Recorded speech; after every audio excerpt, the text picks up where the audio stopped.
வணக்கம். மூன் செய்திகளுக்காக ஸ்ரீதேவி. இன்றைய முதன்மை செய்திகள்.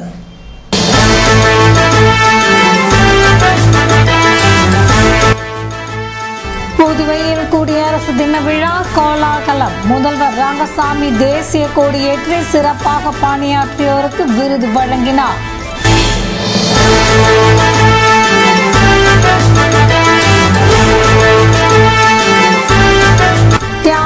கண்டு கொள்ளாமல் இருக்கும் அரசை கண்டித்து குடியரசு தினத்தன்று ஊர்வலம்.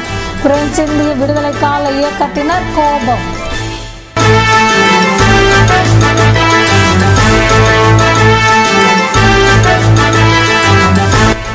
முன்னாள் ஆளுநர் பாரூக் மரைக்காயர் நினைவு தினம். காலாப்பட்டு வட்டார காங்கிரசார் மற்றும் சமூக நல அமைப்பினர் மாலை அணிவித்து மரியாதை. இனி விரிவான செய்திகள். புதுவை உப்பளம் மைதானத்தில் நடைபெற்ற குடியரசு தின விழாவில் முதல்வர் ரங்கசாமி தேசிய கொடியேற்றி காவலர்களின் அணிவகுப்பு மரியாதையை ஏற்றுக்கொண்டார். புதுவை அரசு சார்பில் 66வது இந்திய குடியரசு தின விழா உப்பளம் இந்திரா காந்தி விளையாட்டு மைதானத்தில் ஞாயிற்றுக்கிழமை கொண்டாடப்பட்டது. இதனையொட்டி காலையில் நடைபெற்ற விழாவில் துணைநிலை ஆளுநருக்கு பதிலாக முதல்வர் ரங்கசாமி தேசிய கொடியேற்றினார். இதனைத் தொடர்ந்து காவலர்கள் அணிவகுப்பு மரியாதையை அவர் ஏற்றுக்கொண்டார். இதன் பின்னர் காவல்துறை, கல்வித்துறை உட்பட பல்வேறு துறைகளில் சிறந்து விளங்கியவர்களுக்கு விருதுகள் மற்றும் கேடயங்களை வழங்கினார். இதில் சபாநாயகர் சபாபதி, அமைச்சர்கள் ராஜவேலு, பன்னீர்செல்வம், தியாகராஜன், சட்டமன்ற உறுப்பினர்கள் நேரு, வைத்தியநாதன், கல்யாணசுந்தரம், தமிழ்செல்வன், அங்காளன், கார்த்திகேயன், முன்னாள் முதல்வர் ஜானகிராமன் மற்றும் முக்கிய பிரமுகர்கள் கலந்து கொண்டனர். இதனைத் தொடர்ந்து காவல்துறை, ஊர்காவல் படை, ஆயுதப்படை, IRP பட்டாலியன், முன்னாள் ராணுவ வீரர்கள், NCC, NSS மற்றும் பல்வேறு பள்ளி மாணவ மாணவிகளின் அணிவகுப்பு மரியாதை ஏற்றுக்கொண்டார். இதன் பின்னர் அரசு துறைகளின் சாதனைகள் மற்றும் பணிகள் தொடர்பான அலங்கார வண்டி ஊர்வலம் நடைபெற்றது. இதனைத் தொடர்ந்து மாணவ மாணவிகளின் கலை நிகழ்ச்சிகள் நடந்தன.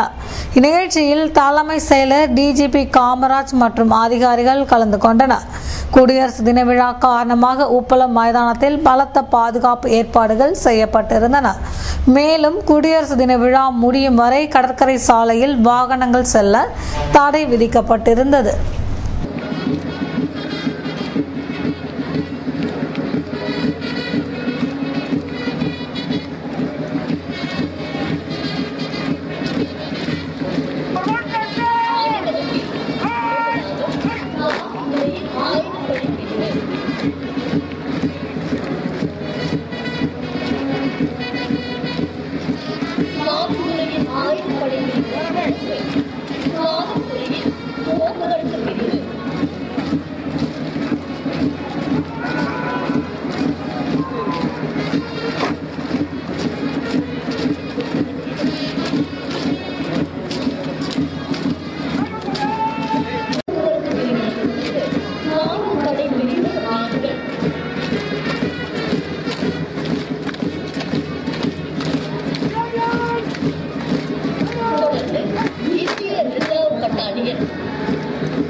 புதுவையில் தியாகிகள் மதிக்கப்படவில்லை என்பதால் குடியரசு தின நாளில் பிரெஞ்சு இந்திய விடுதலை கால மக்கள் நற்பணி இயக்கத்தினர் விழிப்புணர்வு பேரணி நடத்தினர்.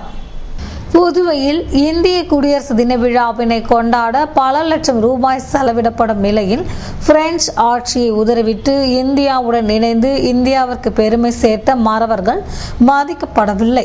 புதுவை ஆட்சியாளர்களால் நவம்பர் 1ஆம் தேதி சிறப்பிக்கப்பட்ட போதிலும் தியாகிகளை பற்றி அரசு சிந்திக்காமல் இருப்பது வேதனைக்குரியது என்பதால் குடியரசு தினத்தன்று பிரெஞ்சு இந்திய புதுவை பிரதேச விடுதலை கால மக்கள் நற்பணி இயக்கம் சார்பில் விழிப்புணர்வு ஊர்வலம் நடத்துவதென நிர்வாகிகள் ஆலோசனை கூட்டத்தில் முடிவெடுக்கப்பட்டது. இதன்படி இயக்க தலைவர் சிவராஜ் தலைமையில் டூப்ளக்ஸ் சிலை அருகில் இருந்து புறப்பட்ட பேரணி பிரெஞ்சு தூதரகம் அருகில் சென்றடைந்தது. பேரணியில் முக்கிய நிர்வாகிகள் உறுப்பினர்கள் கலந்து கொண்டனர். முன்னாள் முதல்வர் ஃபாரூக் நினைவு நாளை ஒட்டி சமூக நல பேரவையினர் அஞ்சலி செலுத்தினர். முன்னாள் முதல்வர் எம்ஓஹெச் ஃபாரூக்கின் நினைவு தினம் அனுஷ்டிக்கப்பட்டது.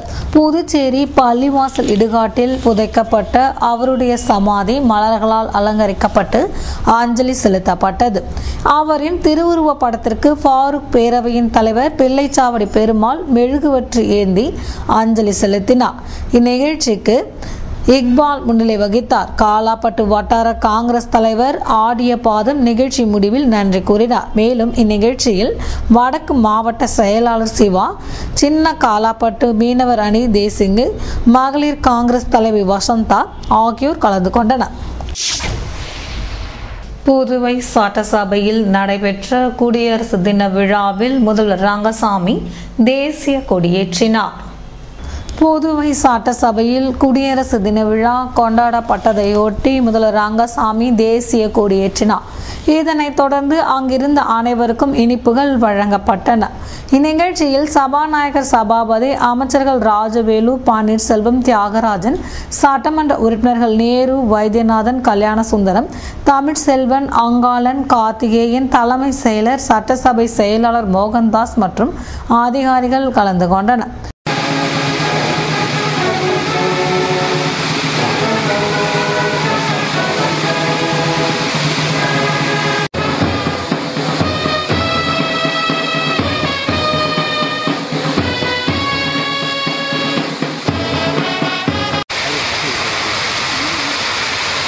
புதுவை கடற்கரை சாலையில் அமைந்துள்ள மத்திய கலால் துறை அலுவலகத்தில் நடைபெற்ற குடியரசு தின விழாவில் உதவி ஆணையர் அசோகன் தேசிய கொடியேற்றி மரியாதை செலுத்தினார். இதில் துணை ஆணையர்கள், உதவி ஆணையர்கள் மற்றும் கண்காணிப்பாளர்கள், ஊழியர்கள் கலந்து கொண்டனர். ஜனவரி 26ஆம் தேதியை இந்தியாவின் அரசியலமைப்பு சட்ட தினமாக கொண்டாட வேண்டும் என வலியுறுத்தி பகுஜன் சமாஜ் கட்சி ஊர்வலம் நடத்தினார். ஜனவரி 26ஆம் நாளை இந்தியாவின் அரசியல் அமைப்பு சட்ட தினமாக கொண்டாட வேண்டும் என வலியுறுத்தி பகுஜன் சமாஜ் கட்சி சார்பாக விழிப்புணர்வு ஊர்வலம் நடைபெற்றது. புதுச்சேரி மறைமலை அடிகள் சாலையில் உள்ள வெங்கட சுப்பா ரெட்டியார் சிலையிலிருந்து ஊர்வலம் புறப்பட்டு அண்ணா சாலை, நேரு வீதி, மிஷன் வீதி வழியாக சென்று சட்டப்பேரவை எதிரில் உள்ள அம்பேத்கர் சிலைக்கு மாலை அணிவித்து மரியாதை செய்யப்பட்டு நிறைவு பெற்றது. ஊர்வலத்திற்கு புதுவை மாநில பகுஜன் சமாஜ் கட்சி மாநில அமைப்பாளர் மூர்த்தி தலைமை தாங்கினார்.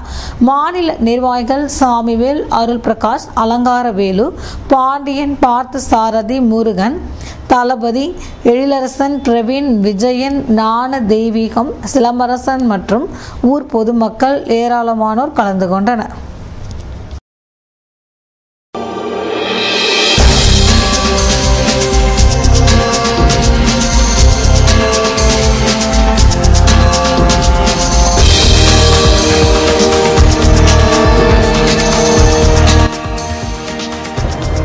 புதுவைக்கு கொண்டு வரப்பட்டுள்ள தர்பூசணி பழங்கள் கோடை காலம் துவங்குவதற்கு முன்பாகவே அறுவடையானதால் விற்பனை விறுவிறுப்பு.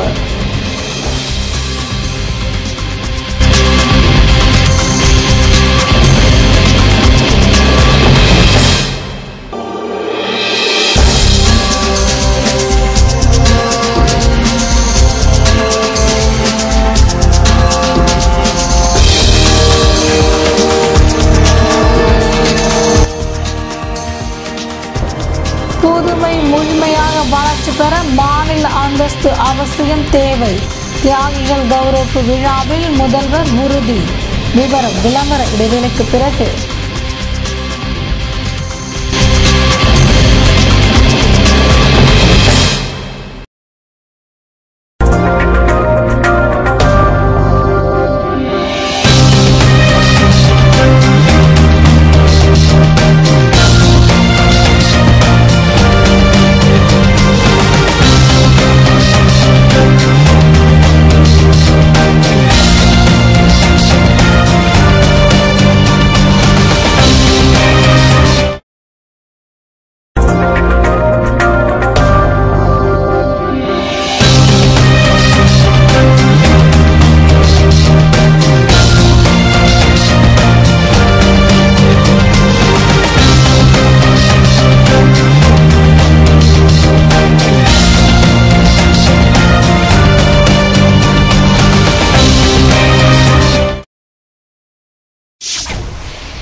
செய்திகள் தொடர்கின்றன. புதுவை உருளையன்பேட்டை தொகுதியில் வாய்க்கால் அமைக்கும் பணியினை சட்டமன்ற உறுப்பினர் நேரு பூமி பூஜை செய்து தொடங்கி வைத்தார்.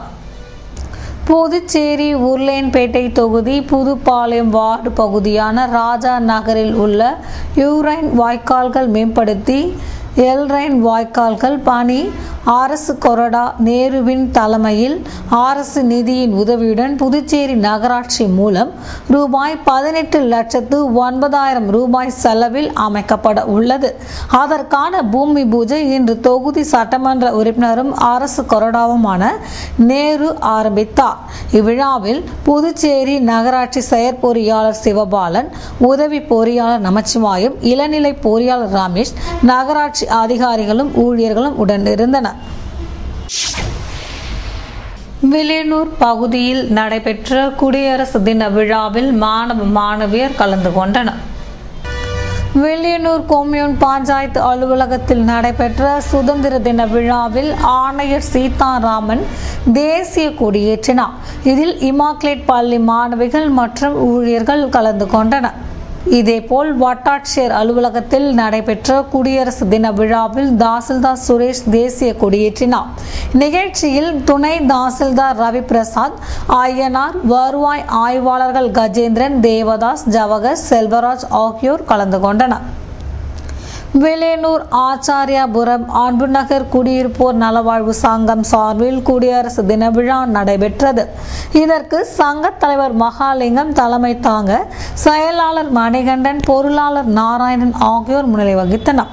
இதில் அன்புநகர் மக்கள் கலந்து கொண்டனர். புதுவையில் கோடைக்காலம் துவங்குவதற்கு முன்பாகவே கிராம பகுதியில் இருந்து கொண்டு வரப்பட்டுள்ள தர்பூசணி பழங்களை வாங்குவதில் நகர பகுதி மக்கள் ஆர்வம் காட்டி வருகின்றனர். பருவமழை தீவிரம் கடந்த ஆண்டு குறைந்து விட்டதால் பனியின் தாக்கம் 2 மாதங்களுக்கு மேலாக நீடிக்கிறது. இருப்பினும் பகல் நேரங்களில் வெயிலின் தாக்கம் துவங்க ஆரம்பித்துள்ளது. வழக்கமான கோடை காலம் துவங்கிய பின்னரே விற்பனைக்கு வரும் தர்பூசணி பழங்கள் இந்த ஆண்டு ஜனவரி மாதத்திலேயே விற்பனைக்கு வந்துவிட்டன. தமிழகத்தில் நிலவிடும் மின்வெட்டு பிரச்சனை போன்றவற்றால் விவசாயம் முற்றிலுமாக முடங்கி போன நிலையில் தர்பூசணி பழங்களை பயிரிட்ட விவசாயிகள் குறிப்பிட்ட காலத்திற்கு முன்பாக அறுவடை செய்ய துவங்கிவிட்டனர். இதனால் திருக்கோவிலூர் அருகே ஆலம்பாடி கிராமத்தில் பயிரிடப்பட்டிருந்த தர்பூசணி பழங்கள் மறைமலை அடிகள் சாலை, கடலூர் சாலை, விழுப்புரம் சாலை போன்ற இடங்களில் விற்பனைக்காக குவிக்கப்பட்டுள்ளன. வழக்கமாக பழத்தின் தோற்றத்திற்கு ஏற்ப விலை நிர்ணயம் செய்யப்பட்ட நிலையில் இந்த ஆண்டு 1 கிலோ 15 ரூபாய் என விற்பனை செய்யப்படுகிறது. வெயில் காலம் துவங்க உள்ள நிலையில் கிராமப்புற பகுதியில் கொண்டு வரப்பட்டுள்ள தர்பூசணி பழங்கள் உஷ்ணத்தை குறைக்கும் என்பதால் அவைகளை வாங்குவதில் நகர பகுதி மக்கள் அதிக தீவிரம் காட்டி வருகின்றனர். புதுவை வளர்ச்சி பெற மாநில அந்தஸ்து தேவை என்று முதல்வர் ரங்கசாமி பேசியுள்ளார். புதுச்சேரி செய்தி மற்றும் விளம்பரத்துறை சார்பில் தியாகிகள் கௌரவ நிகழ்ச்சி கலையரங்கில் நேற்று மாலை நடந்தது. துறை இயக்குனர் உதயகுமார் வரவேற்றார். அமைச்சர் ராஜவேலு தலைமை தாங்கி பாலன் எம்எல்ஏ, வாரிய தலைவர் KSP ரமேஷ் வாழ்த்துரை வழங்கினார். சிறப்பு விருந்தினராக முதல்வர் ரங்கசாமி கலந்து கொண்டு பேசியதாவது: புதுச்சேரி சுதந்திரத்துக்கு நீங்கள் பல்வேறு போராட்டங்களை நடத்தி அதன் மூலம் விடுதலை வாக்கி தந்தீர்கள். அதன் பிறகு மாநிலம் தரமான கல்வி, சுகாதாரம், மக்களுக்கான அடிப்படை வசதிகள், தனிமனித வருமானம் என பல துறைகளில் விரைவாக வளர்ச்சி அடைந்துள்ளது. இருப்பினும் நாம் முழு வளர்ச்சியை அடையவில்லை. மாநிலத்தில் நலனுக்காக ஏதாவது ஒரு திட்டத்தை செயல்படுத்த வேண்டும் என்று அதற்காக மத்திய அரசின் அனுமதியை நாட வேண்டி உள்ளது என்றார். எனவே மாநில அந்தஸ்து பெற வேண்டியது அவசியம். சட்டமன்றத்தில் மாநில அந்தஸ்து வலியுறுத்தி பல முறை தீர்மானம் நிறைவேற்றி மத்திய அரசுக்கு தெரிவித்துள்ளோம் என்றார். ஆனால் மாநில அந்தஸ்து நமக்கு இன்னும் கிடைக்கவில்லை. மத்திய அரசு விரைவில் மாநில அந்தஸ்து வழங்கும் என எதிர்பார்க்கிறேன் என்றார். பின்னர் தியாகிகளுக்கு சால்வை அணிவித்து இனிப்பு வழங்கினார். இந்நிகழ்ச்சியில் துறை அதிகாரிகள், தியாகிகள் திரளாக கலந்து கொண்டனர். புதுவை அருகே உள்ள தொரவி கைலாசநாதர் கோவில் திருப்பணிக்கான பாலஸ்தாபன பூஜையில் பக்தர்கள் கலந்து கொண்டனர். விழுப்புரம் மாவட்டம் தொரவி கிராமத்தில் அமைந்துள்ள கைலாசநாதர் கோவில் திருப்பணி நடைபெற இருப்பதை முன்னிட்டு பாலஸ்தாபன பூஜை திங்கட்கிழமை சிவராமகிருஷ்ண அடிகள் தலைமையில் நடைபெற்றது. இதனையொட்டி நடைபெற்ற சிறப்பு பூஜைகளில் தொரவி ஊர் மக்கள், புதுவை சிவநேய செல்வர்கள் திருக்கூடத்தினர் பங்கேற்றனர்.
செய்திகள் தொடர்கின்றன. மொழிப்போர் தியாகிகள் நினைவு நாளை முன்னிட்டு திமுக மற்றும் மதிமுக நடத்திய பொது கூட்டங்களில் கட்சியின் நிர்வாகிகள் மற்றும் தொண்டர்கள் கலந்து கொண்டனர்.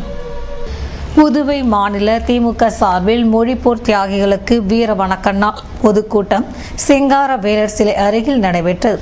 மாநில பொறுப்பாளர் சுப்பிரமணியன் தலைமை தாங்க, முன்னாள் அமைச்சரும் மத்திய மாவட்ட செயலாளருமான பொன்முடி, தலைமை கழக பேச்சாளர் ஜெயராஜ் ஆகியோர் சிறப்புரையாற்றினர். இதில் கட்சியின் நிர்வாகிகள் மற்றும் தொண்டர்கள் கலந்து கொண்டனர். இதேபோன்று மதிமுக சார்பில் மொழிப்போர் தியாகிகள் வீர வணக்க நாள் பொதுக்கூட்டம் பஸ் நிலையம் அருகில் நடைபெற்றது.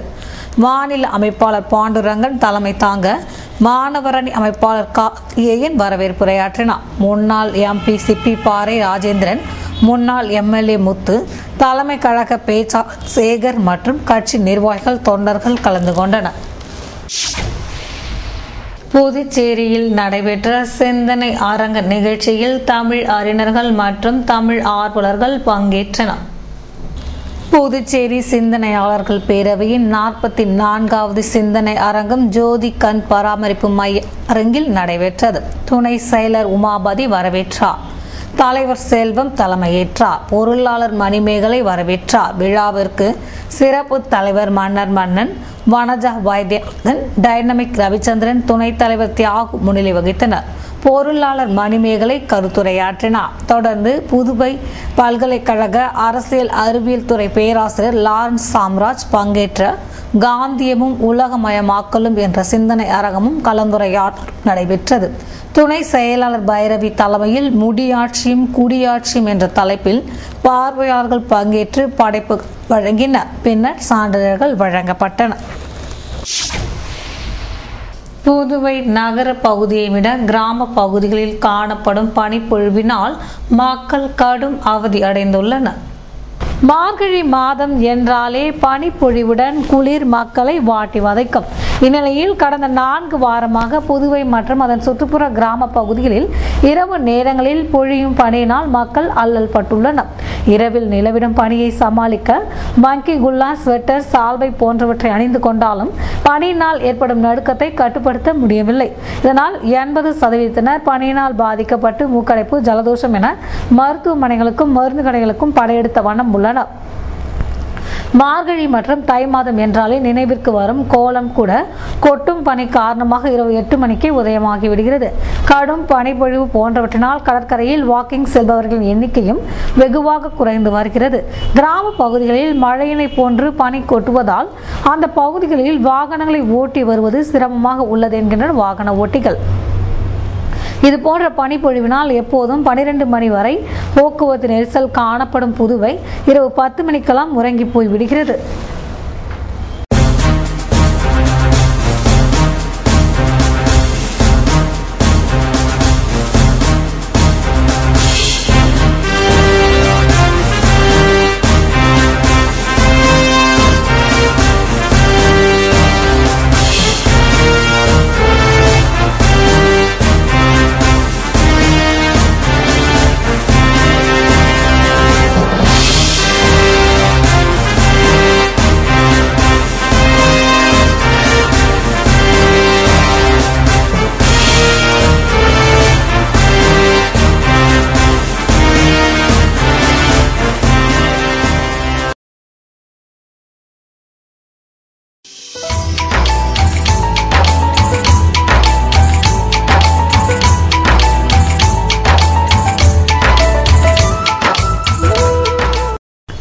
புதுவையில் இன்றைய வெப்பநிலை அதிகபட்சமாக 29 டிகிரி செல்சியஸாக பதிவானது. நாளைய வானிலை 30 டிகிரி செல்சியஸாக காணப்படுவதுடன் இரவில் கடும் குளிருக்கு வாய்ப்பிருப்பதாக வானிலை மையம் தெரிவித்துள்ளது. புதுவை கடற்கரையிலிருந்து சுமார் 50 கிலோமீட்டர் தூரம் வரை இன்று 3 அடியாக காணப்பட்ட கடலலை உயரம் நாளை 2 அடியாக காணப்படும் என்றும், தென்மேற்கு திசையிலிருந்து 21 கிலோமீட்டர் வேகத்தில் காற்று வீசும் என்று சென்னை வானிலை மையம் தெரிவித்துள்ளது.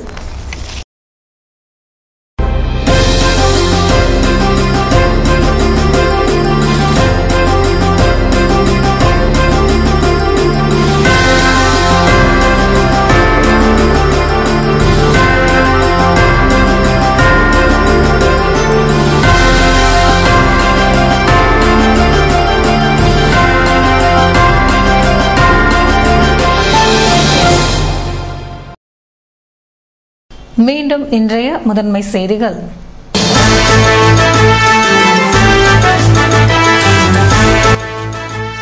புதுவையில் குடியரசு தின விழா கோலாகலம். முதல்வர் ரங்கசாமி தேசிய கொடியேற்றி சிறப்பாக பணியாற்றியோருக்கு விருது வழங்கினார்.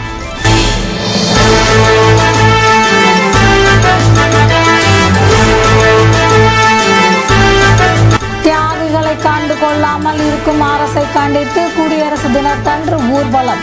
பிரெஞ்சு இந்திய விடுதலை கால இயக்கத்தினர் கோபம்.